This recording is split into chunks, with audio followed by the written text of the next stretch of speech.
Took a breather and came back in no time. Put the ball in my possession and it's showtime. I'm taking the last shot, coach, don't mind. I'm a different predicament, so it troubles you. Game clock ticking and I'm coming for the W. One man ain't enough, they gon' have to double two. Get ball shot made, all the fans loving you. Time expired, everybody rushing you. Now you done showed them what you about. Try to tell you we was gon' make it without a doubt. Do what they can, I'm already stamped, and I be shitting like Kevin Durant. In the game, ate up. When I steps on the floor, I don't waste time. 2 seconds, one shot, I'ma make mine. Hit a 3-pointer on baseline. They want my spot, I'm trying to save mine. So you should move over. So you should move over. So you should move over. So you should move over. So you should move over. So you should move over. So you should move over.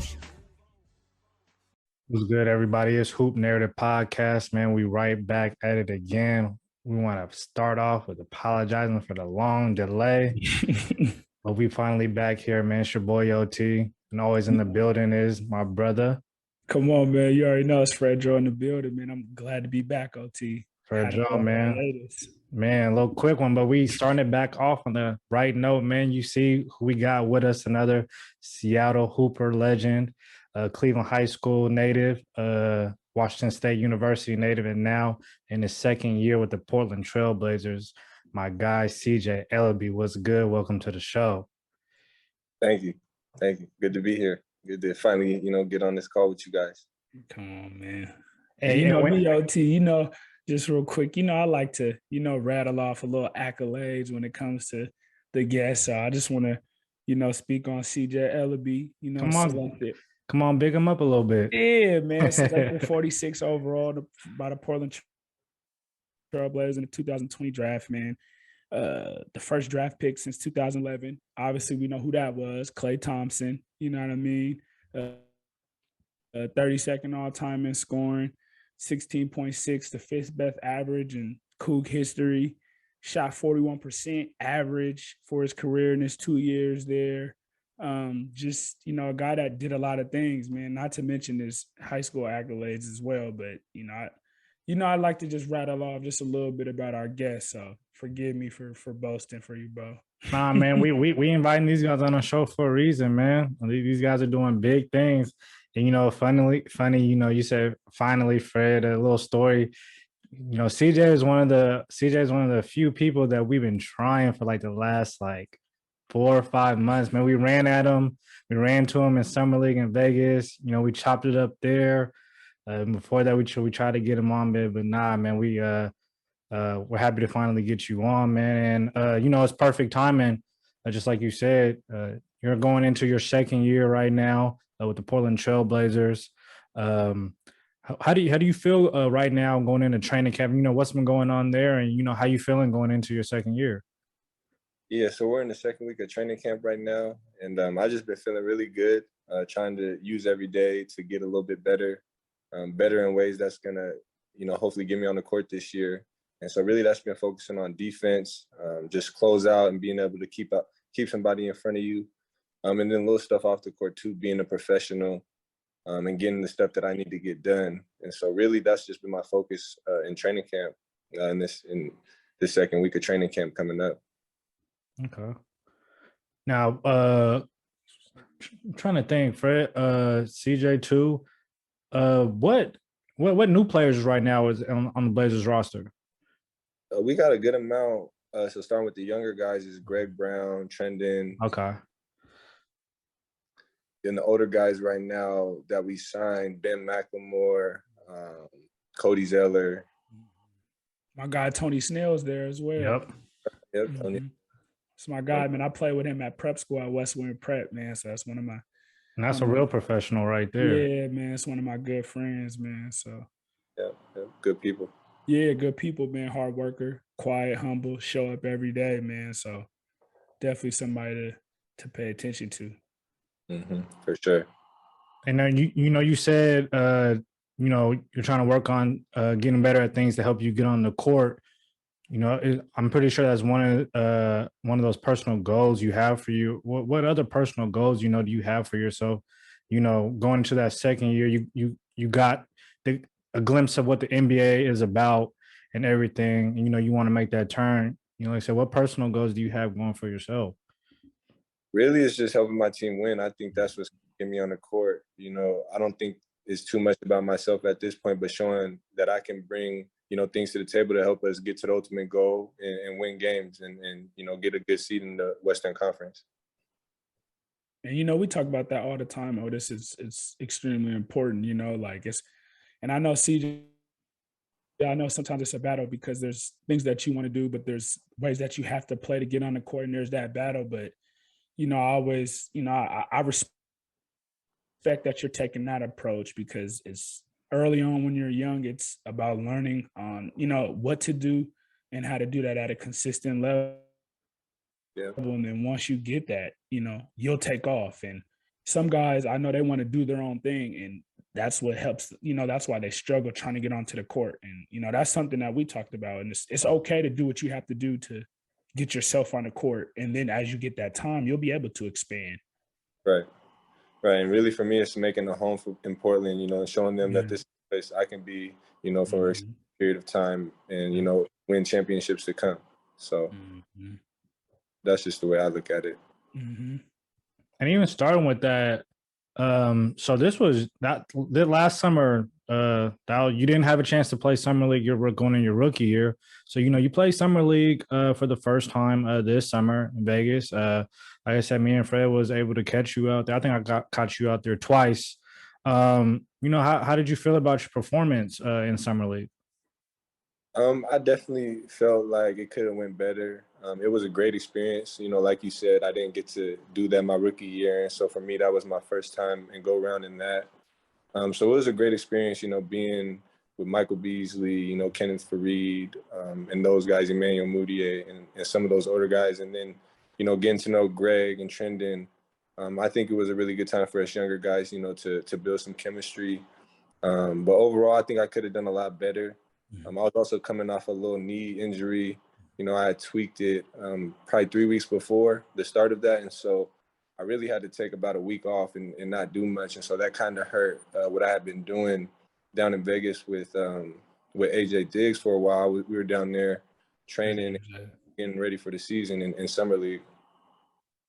No, I definitely understand that. And just me, you know, as a fan, and, you know, as we talked about this, you did your, you know, the best that you could. You know, it's tough being a second year guy with, you know what I mean? And I'm not knocking the Blazers, but I'm just saying as a player, I know it's tough playing with older guys, and they're trying to, you know, make the team, and this is your first experience and you're trying to show your worth and being with some older guys. I know that part was tough, but I definitely commend you because I can tell you still were finding your ways. Yeah, definitely. And I just feel like I got better and better throughout the 4 games. So, you know, like I said before, just a great experience being able to be there with, you know, obviously all the teams there present and, you know, kind of like just a good atmosphere. Yeah. So I'm wearing the USA basketball hoodie right now. Your teammate Damian Lillard just won himself a gold with the USA team. Now there was a little bit of whisper. I'm gonna say a small whisper, you know, that, you know, there were some rumors saying that, you know, Dame was on his way of talking about being ready to move on from the Portland Trailblazers. I mean, you're right there. I mean, and he already came out and said that he's dead at that. Like, what's the vibe with him has been at training camp? I think for us, you know, we kind of have tunnel vision with that kind of stuff, especially with the COVID scene going on. It kind of condensed everything, but it also gave the teams the opportunity to really focus on us. So with that, I think that was all just noise, outside noise. I didn't pay too much attention to. I know that they have great relationships with the, you know, organization. And so really at the end of the day, I knew that I was a lot of talk going on at the moment, you know, but Dame was focused on getting the gold, and obviously all that stuff kind of started to go down. Hoop Narrative fam, you heard that here. We already heard it again, but we're talking to somebody who's inside the locker room, man. Dame's not going nowhere right now. And you know how I go with those US man, come on, man. Get together. It's always something gonna come out of that, man. When all the, you know, best guys are together, man. Come on. So easily.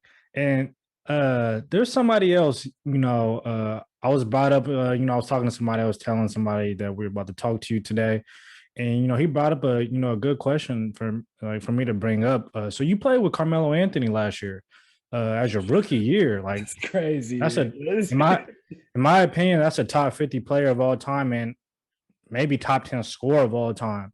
What was that like playing with Mello? And on top of that, he was also pretty effective too. And then, what was he able to teach you? What was you able to learn from the OG vet also as well?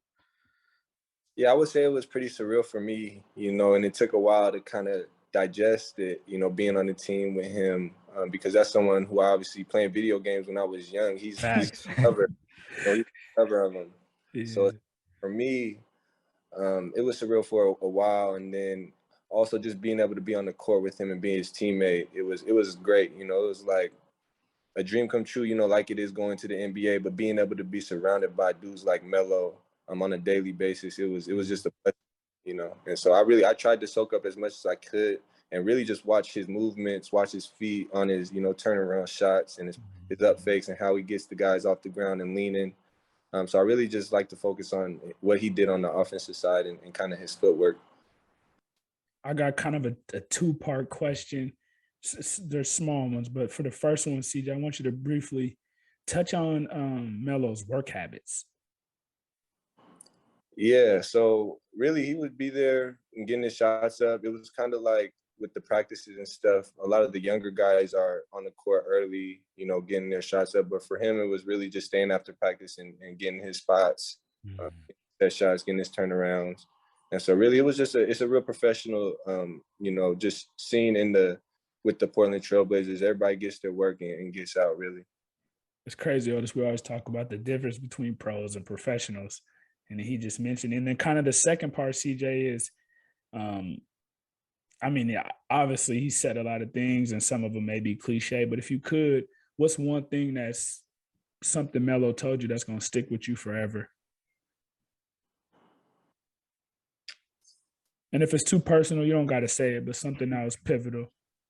Yeah, really for me, it was just his presence, It was in the share moments with him and memories that I'll never forget, whether it was in the locker room or, off the court. Really it was sharing space with him, getting to know him on a deeper level than just his hoop stuff. And so for that, it's more of, just that accumulation of experience that I'll never really forget. That's real. That's real. Now, I want to take it back a little bit, back to, you were a junior in high school. You come with I think you come with a really good high school class out of Seattle, Washington. You kind of flew under the radar there for your first couple of years. And then you made a splash your junior year, and then your senior year, you went yay out of Cleveland High School. What was that decision? What was your offers like, going into college then, why Wazoo? Why was Wazoo the pick? Yeah, so for me, it was really just I had some West Coast offers. So as far as Washington State, in Washington State, I had WSU, UW, and Seattle U. Mm-hmm. And then the rest were Cali schools. I had about 4 of them: Pepperdine, Santa Clara, San Francisco, and one other school. But for me, I wanted to stay in state, and honestly, for a while, I was really contemplating going to Seattle U with Coach Hayford because, he kind of, and, I was really ready to I had set up an in-state visit to go there. That would have been scary, bro. really before I didn't even set up go to, Washington. But for me, I kind of felt like they had offered me my junior year before the season. And I kind of felt like they wanted me to jump on it. But for me, just over time, WSU started to just kind of present itself in more of an appealing way. Coach Haskins being there for the year before, we had just built a relationship from competing against each other, for the years before that, since I was a freshman in high school, and just knowing his resume. And it made me really comfortable going there to the small town of Pullman. And it paid off, and I know I wanted to play in the Pac-12 as well. That's real. I think you definitely made a great decision when you think about it, man. And you look at what you're doing now and what you did then. So it's definitely, something to see. Otis brought up, Cleveland, your years at Cleveland. If you could, I want you to talk about Jerry Petty and how much he meant to you. Yeah, so that relationship with him goes back before high school. He was running the program of RSB. So at the Vista, he used to run the program, and I started playing AAU in 3rd grade, but I really started in that program 4th grade. And so for me, just that experience with him and even his brother as being one of my coaches, that really was when we molded our relationship and I got to know him. And then when I was going into freshman year of high school, him being getting hired that year, was kind of like we came in together.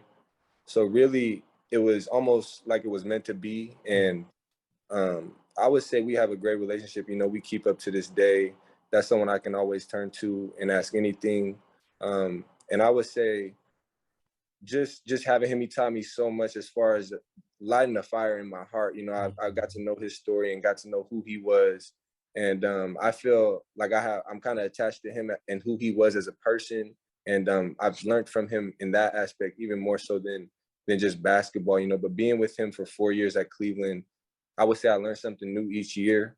And it was in part being at Cleveland, being kind of one of the only guys to continue playing at the D1 level, so, also Jalil, he plays at Central Washington right now, football. Yep. But just coming in with Coach Jerry Petty and Coach Sturgis and him, we kind of built something there for 4 years. And, speaking on that, you're talking about your work ethic and things like that. Let's be honest. Did you think he was a Division I player? Be honest. Well, that's what I was just about to talk about, though. I really didn't see too much of your game, CJ, till honestly Cartier, Mr. Hotbread talked about you, and I think I went with him to watch one of your games, and I said, not for sure, was like he's a D1 player. I just never knew. Like I never knew much about your game, but. Oh man, that's a good question. I can't remember who it was. Was it a sophomore year or junior? Junior year. It was a junior year. Because I think CJ was like 23, something like that. Yeah. Yeah, that's what I'm saying. I mean, I don't remember how good they was, but like I said, I know nobody on the court could stop CJ though. Yeah. And but no, I was just about to talk about that. Out of everybody, Cartier has trained, a lot of players, regardless if it's been full time or whatever it is. I feel like you're one of the players that he talked about, and when it came to work ethic, you worked hard. Yeah, that's he always attached that to your name. He always attached that to your name. Definitely agreed. But talk about your work ethic and how important has it been for you, and how you transcended from high school to college and now in the NBA. Yeah, excuse me. I would say, for me, it started early. My dad, he was running marathons when I was shout out Bill Elleby in middle school, and he got me out there, around Seward Park and on the hill, the Graham Hill, and so for me, it started running. And obviously, I've always played basketball my entire life. I played a bunch of sports, but for me, that running piece, it really added something to my life, on a deeper level. Than sports. And I feel like it did something for me spiritually. And it gave me power, just my body, my legs, but also my spirit. And so that was just a big piece of my development, was being able to run. And I remember just being at Cleveland, we would go to the stairs. We called them the stairs to heaven, type of things. They're so long. And Coach Jerry had us running 20 stairs. We ran 20 of them, and it was kind of pretty willingly, but we consistently were on the stairs, we were on the hill. And then really on my own time, I was doing that. So like coming into sophomore year of high school, I remember being just in such good shape that like the running drills we did, the running stuff, it just, the conditioning didn't really affect me because I was in such good shape. So I say a big piece of my development was being in the best shape and being able to run. I don't think we've never had like one player come onto the podcast and really talk about conditioning. And it is really so key to development, to be able to endure a workout, give it 100% every time you work out. Like, bro, I mean, as a coach and see as you do as a player, like that's so pivotal. And this is a guy that I used to see walking around with a jug, so I kind of knew like he took it differently. And, just a small story. My OG, I know you know him, Phil Petty. He texts me all the time, and he's like, man, this guy CJ used to, after practice, man, everybody's leaving. He's going to run. You would go back and run those hills, and you would run home. Like, he just tells me countless stories about you always running, always conditioning after practice, before practice. So it's, when you talk about that, when you talk about the conditioning in those stairs, it kind of rings a bell, because the OG Phil Petty always tells me about how you used to do that. Yeah, for sure. Because he used to be one of the ones there cheering us on, and yeah, man, hard work, always. Yeah, man, he's kind of like an OG for me, man. I'm happy he's around, man. Good dude, man. He tells me a lot about you. Mm-hmm. That's family. Yeah, yep, Fred, for sure. Fred, now what do we always talk about when it comes to choosing a school? We talk about as a freshman, you want opportunity, right? Opportunity. CJ, were you surprised after, I guess, if you look back at your freshman year and the numbers you put up, were you surprised by that? You talking about college, right? Yes. I wouldn't say I was surprised. I said the team needed pieces. We needed, help. We needed people to contribute, and I stepped up. That's the simplest way to put it, I would say. What was the best UW Wazoo moment in the games that you played? And what was the best moment? For me, it was being back in Seattle. I think my sophomore year. I was at that game. I knew. That's why you asked. It was that one. Just being there, being on the team with Noah, and then just playing against all the Seattle guys that were on the team. For me, I just think of the play when I hit the pullback on Nas, and just kind of backpedaling down the court, and really, it was a packed house, and I just remember all the times that I played there, without the fans there, just with UW players or working out, or seeing Isaiah Thomas there, Baby Boy or DeJounte Murray being there. It was just, I spent a lot of time there too, so I have a pretty personal relationship just with that place and the people who occupy it at times. How many points you have that game? I can't even remember. We got 34. Light 34. I think I had 34 when we played them the time in Pullman. Okay, yes. That was. Yep, that was. 25 maybe. I don't know. Come on, man. See. You had what you had 26. You had 26 that game. Yeah, I lit them up in Pullman. Nah, the game I watched though, that's when, I mean, like I said, you got guys like, Cartier saying, he's gonna be an NBA player. I'm just the type of person, I want to see it for myself, and I want to see it up close. And that was the game that I was like, okay, like this guy can play. He can play at the next level. Talk a little bit, you put your name in the draft after your freshman year. Talk about that process, and then, your decision to come back to school. So I would say it was a great just decision. And I would say because I got to go through that process, and it was a process I fully didn't get to experience my second year. Mm-hmm. So I would say just being able to go to about 5 different teams and work out, and then, just that traveling and getting to feel that, how my body takes it. I got invited to the G League Combine. So all of that really taught me a lot about the next level. It taught me a lot about what I needed to do in my game. So just a lot of the places and teams that I went to, they told me to focus on, my shooting, tightening that up, and then just my ball handling and getting a tight handle. So I feel like it gave me a lot of perspective on what I needed to do going back. Yes, sir. Like I said, everything else took care of itself. You're an NBA player now. Hoop Narrative Podcast, man. I got my boy CJ Elleby in the building, man. You already know you can catch us on YouTube, Apple Podcasts, Spotify. I know I'm missing the whole 9, man. Wherever you listen to podcasts, catch us, Hoop Narrative. Exactly. We're gonna take a little quick ad break, and we're gonna tune right back to y'all. Go-to beard care. It's your go-to beard kit. They're committed to making you look your best every day of the week. They offer top-of-the-line ingredients to keep your beard healthy and moisturized, man. If you're, one of those guys or girls, I want to get your man, their beard right. Loyaltybeardcare.com is where you can purchase all of that. He's got beard moisturizer, beard growth, beard oil. He's got hats, he's got face masks. So hit him up on Instagram as well. Loyalty Beard Care on Instagram. Narrative Podcast, man. You already know what it is, my boy. Fred Joe in the building with me, OT. We got CJ Elleby in the building from Portland Trailblazers. We took it back a little bit, high school, college, but this is a pro we talking about right here. Yeah. We got the 21-22 season just around the corner. I mean, it's only white. We do we ask you little questions, about this upcoming year. Fred knows I'm a Phoenix Suns fan. Disheartening ending for us.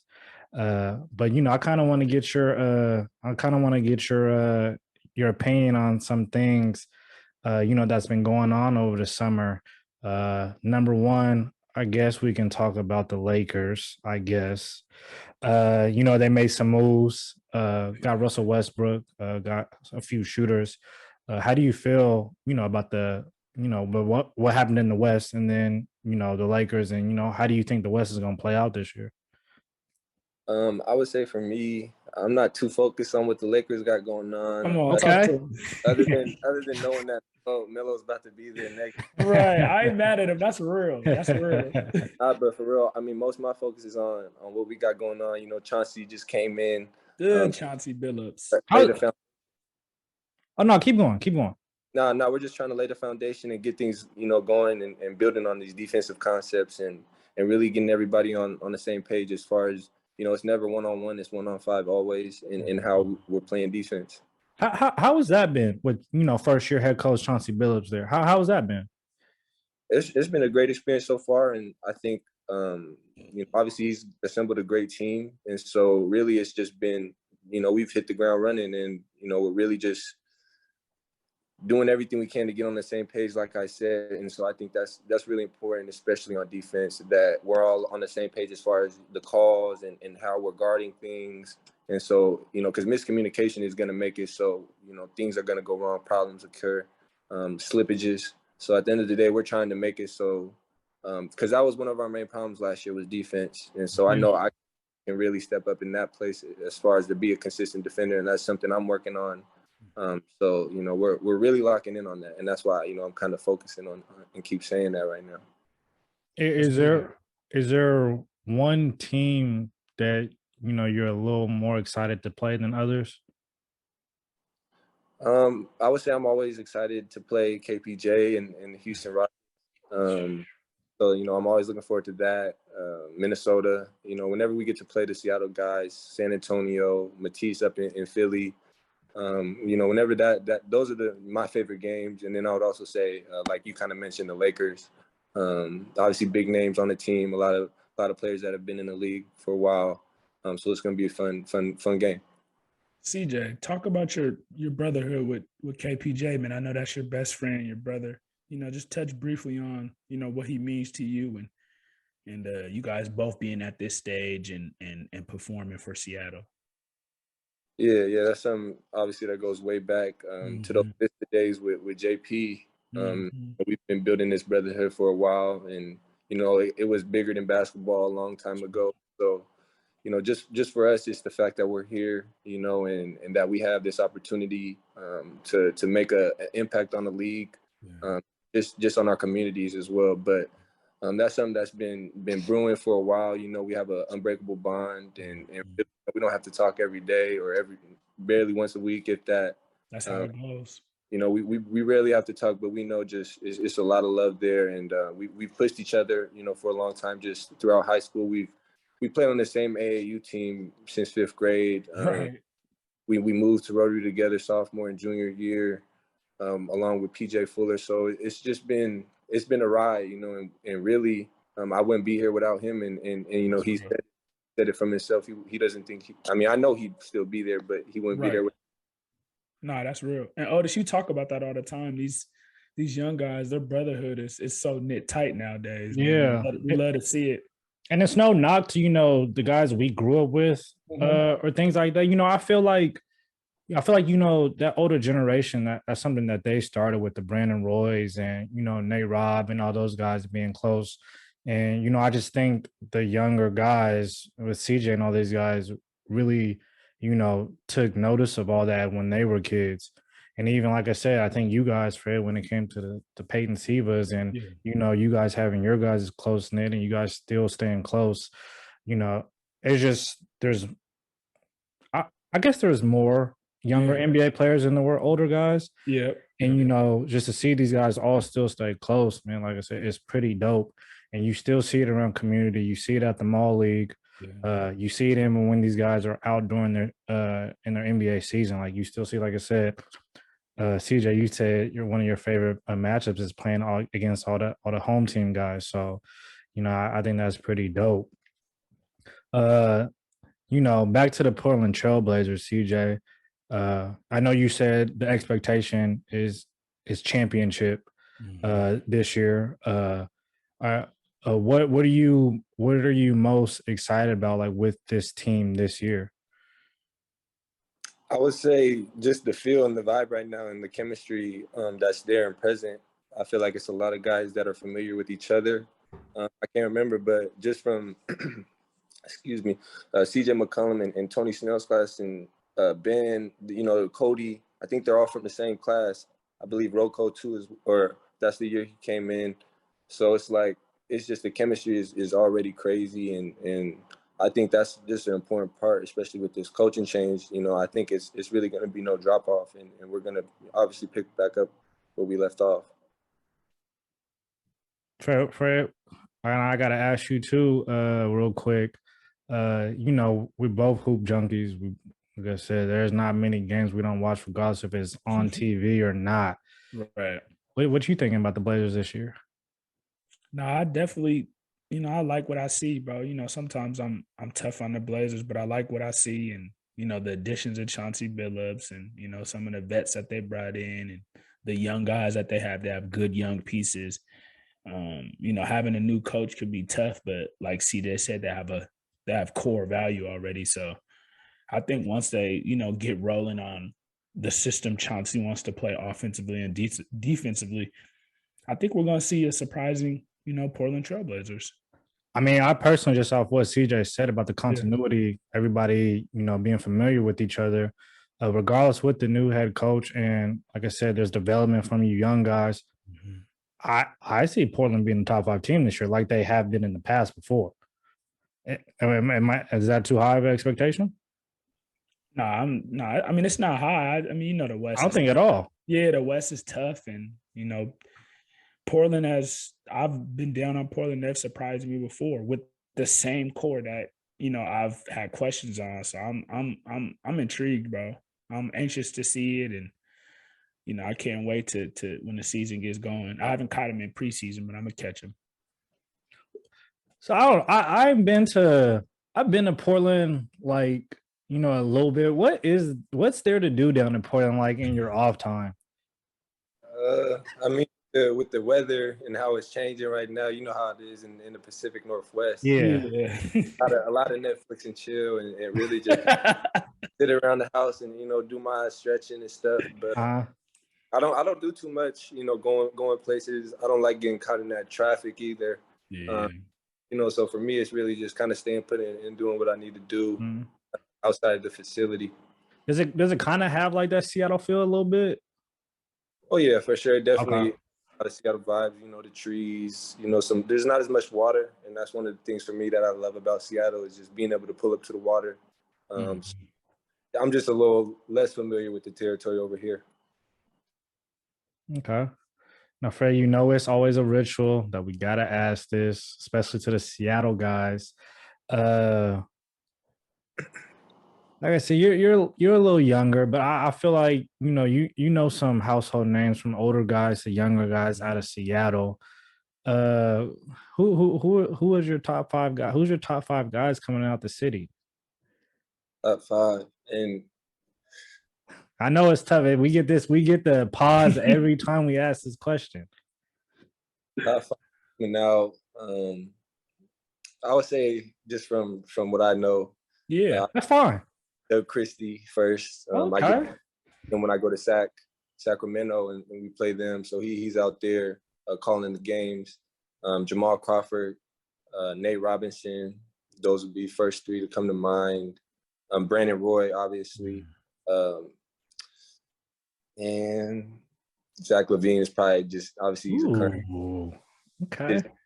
His impact on, just for me, I got to really watch him and just seeing him go from, obviously Bothell to LA and then to Bulls. It was cool to see.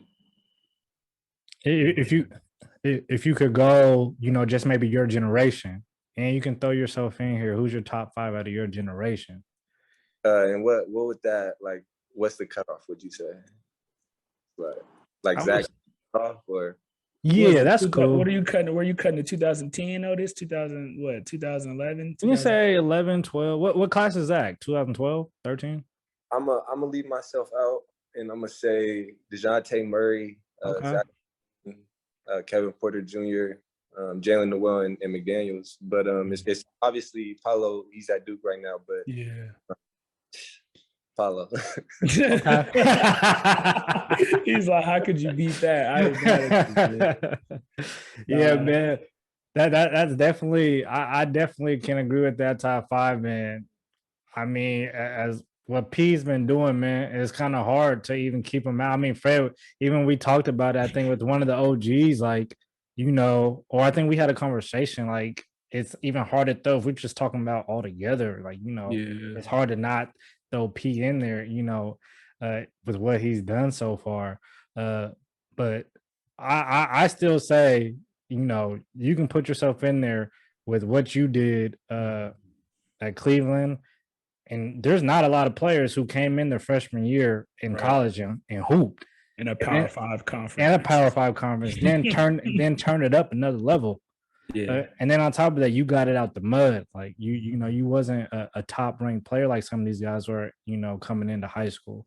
So I ain't got no problem with you throwing your name in the top 5 as well. Your accolades, as Fred mentioned earlier, they speak for themselves, man. Hey, one of the last things I got, you know what I mean, for me, Otis, I want to ask CJ is, how do you think?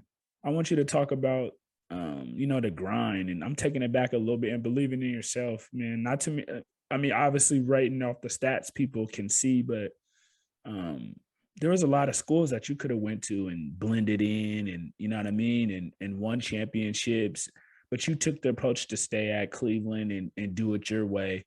And everything that a lot of these kids now are chasing, you've done out of Cleveland. So I want you to speak on that, like kids not having to, if they have that mentality, chase, playing with other schools and other kids and trying to build something. Yeah, so for me, I obviously I was assigned to Rainier Beach because of where I live, but I chose to go to Cleveland High School. I have connections there through my uncle, Carl Irvin, and was really a deeper connection, but I chose to go there. And there was opportunities, sophomore, junior year to go to back to Rainier Beach, maybe to Garfield, go to a different school. But at the end of the day, my heart was at Cleveland. And really, I just knew that was kind of like the easy way out. I had struggled, I had my hardships, my ups and downs. I remember my freshman year, they was calling me Soft CJ. And I laugh at it because looking back, I remember when I first heard it, it was laughable still at that time. But it really lit a fire in me. And I remember when the Tough CJ slogan came out, you turned it around. That was crazy. And it was like a lot of things had happened in a certain way to where if I wasn't at Cleveland, I don't think I would have experienced it and learned the lessons that I had. So just through being at Cleveland and, going through that with not being the top team or all the guys coming to the school, and then, turning the program to a winning, team, because obviously we had dropped out for a long time. I can't remember the last time they might have went to state. It was a while back. Trust me, man. You took Cleveland somewhere they hadn't been in a while. And we only went 1 year, but it was like, at the end of the day, that was my favorite year too, sophomore year. But I just remember, each year just on a level of a young man and a teenager at that time, just learning so much just from basketball with Coach Jerry and Coach Sturgis and the whole Cleveland, even Mr. Breland, the principal. Yeah, I can't forget him, And a lot of people don't, they don't understand that going through those, those life lessons and those adversity.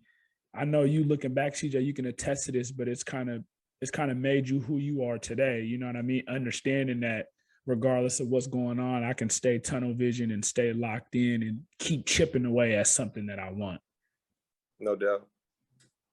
Yeah, definitely can't wait for that Fred Dro, CJ Elleby connection when it comes to I gotta send you a care school package, CJ. I'm gonna send you. You gotta, when I get off here, I'm gonna get your address or wherever I can get it to your dad. I gotta get you guys a nice care package, man. Yeah, I need that. That. I got you, man. I'm gonna try to. I should be able to get you a sweatsuit. I'm gonna start there, and then I'm gonna get all the shirts and all that figured out, man. Yeah, I didn't even get the school gear when I was there. Come on, man. Yeah, I got to take care of you, man. I'm telling the kids all the time. Like I said, everything you guys want to do, this guy did. So if you don't think it's possible, man, that's somebody to look at. So I highlight. You're the easiest guy to highlight. Yeah. So man, like I said, man. Everybody listening, you just got CJ Elleby's hoop narrative, October 20th. You can catch him in the Portland Trailblazers back to start the 21-22 season against the Sacramento. Is she gonna be out there to watch them play? Yeah, I was just about to say, man, I got tickets. The Suns will be out there that Saturday. CJ, you know any Suns fans? This is the only Suns fan I know. And Look like. Man, that's crazy. I'm telling you, bro, you don't know no Suns fans. He's the only person I've ever known. That's why I respect him, bro. No bandwagon, man. No bandwagon. I was hoping there was some more Portland fans too with me being here. So. Yeah. Nah, that's I actually think that's really crazy. Before we get out here, I really think that's crazy. Ever since the Sonics left Seattle, that the city didn't really kind of embrace Portland more. I really noticed. I never thought about that. You guys are right. I respect that though, because Seattle really, at the end of the day, we really just went around our culture that we got. The high school, college hoops. At the end of the day, we work with what we got, and those hoops, obviously, we represent well. Nah, that's right. And it helped with Maul bringing the pro-am and bringing everybody that he brought. That helped too. You know what I mean? Kind of fill that void. But I mean, CJ's right. And bouncing off of that, we always felt like we're gonna get a team. So I feel like that's another reason why we haven't kind of attached, because we're like, nah, we don't get a team. We want our own team. Facts. Yeah. So everybody in the town listening, I don't care if you're a Blazers fan or not, they on local TV. Like I said, 7 p.m. October 20th. If they're on TV and it's blacked out, 189. I already know the channel. No, 179. My bad. CS already 179. Actually, so what I just found out, Root Sports, I think they're gonna be on Root Sports now. Oh, okay. So that's so what's that? 30, Otis? That's 30. Yeah. Oh, that's even better. Okay. Even if you're not from the town, you listening, man, tune into the young boys.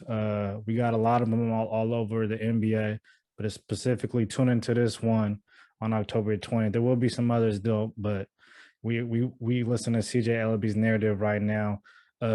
We appreciate you definitely coming on, man. CJ Elleby. Come on, man. It's a great way to kick off our new season as well. We're gonna get this going for all the fans who's been staying with us. And like I said, man, tune in, keep up. Particularly keep up with this boy right here, CJ Elleby, man. We all ready to do big things. Ain't that right, bro? Yeah, man. Appreciate y'all having me and giving me your time and asking these questions. Come on, man. We definitely gonna run this back soon at the end of the year, man. Hey, keep coming early, staying late, talking to your vets, you know what I mean? And doing whatever you need to do to get on the court, bro. Because once you start there, that's when you advance. Yeah. Keep being a professional, bro. You're gonna be all right. Yes, sir. Yep. My boy CJ Elleby, my bro Fred Dro. You already know who I am, man. Hoop Narrative, man. We out. We out. Took a breather and came back in no time. Put the ball in my possession and it's showtime. I'm taking the last shot, coach, don't mind. I'm a different predicament, so it troubles you. Game clock ticking and I'm coming for the W. One man ain't enough, they gon' have to double two. Get ball shot made, all the fans loving you. Time expired, everybody rushing you. Now you done showed them what you about. Try to tell you we was gon' make it without a doubt. Do what they can, I'm already stamping. I be shitting like Kevin Durant. I'm in the game, ate up. When I steps on the floor, I don't waste time. 2 seconds, one shot, I'ma make mine.